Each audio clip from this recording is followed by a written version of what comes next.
Donc il faut savoir que avant ce fait divers de ketchup, il y a bien longtemps déjà, on a parlé de transmission de VIH dans certains pays d'Afrique, lors de campagnes de vaccination contre la polio, d'autres faits divers, et qu'en fait, il n'y avait aucune thèse qui a supporté ces données. Le virus responsable de cette maladie qui est le sida, c'est un virus qui est très fragile.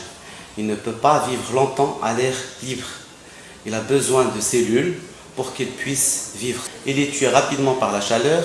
Donc de ce fait, aucun cas de transmission de ce genre n'a été décrit dans la littérature.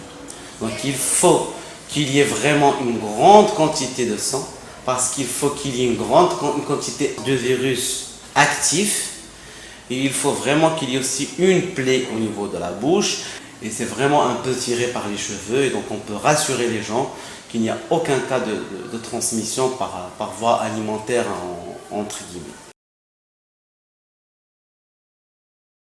Les modes de transmission qui sont connus, c'est la voie sexuelle, la voie sanguine et de la maman enceinte à son enfant, que ce soit lors de la grossesse, de l'accouchement ou de l'allaitement. Il faut savoir, j'ouvre une petite parenthèse, qu'avec le traitement antirétroviral ou les trithérapies actuellement disponibles, on réduit le risque de transmission. Et donc de cela, quand j'ai parlé de la voie sanguine, c'est essentiellement les usagers de drogue, donc quand on partage les seringues, c'est en cas d'utilisation d'objets tranchants, il faut vraiment qu'il y ait une quantité de sang, d'injection qui va directement dans la veine, de rasoir. L'association de lutte contre le sida a été créée en 1988, où il y avait à peine une dizaine de cas de personnes vivant avec le VIH.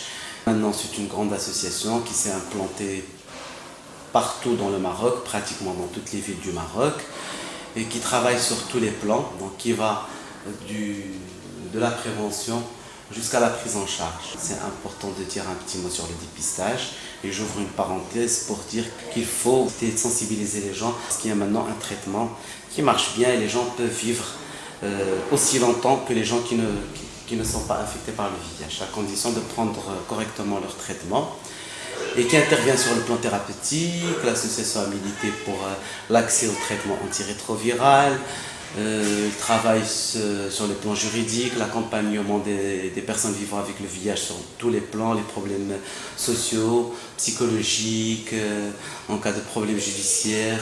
L'association elle est là pour accompagner aussi le ministère de la Santé et pour répondre à ces différents besoins. Ça d'une part. D'autre part, l'association aussi travaille auprès des populations clés, à savoir les personnes, les professionnels de sexe, les hommes ayant des relations sexuelles avec des hommes, les usagers de drogue. Ce sont des populations vulnérables où donc l'épidémie de VIH, la prévalence de VIH est importante, et il faut aller travailler auprès de ces personnes pour limiter l'extension de l'épidémie.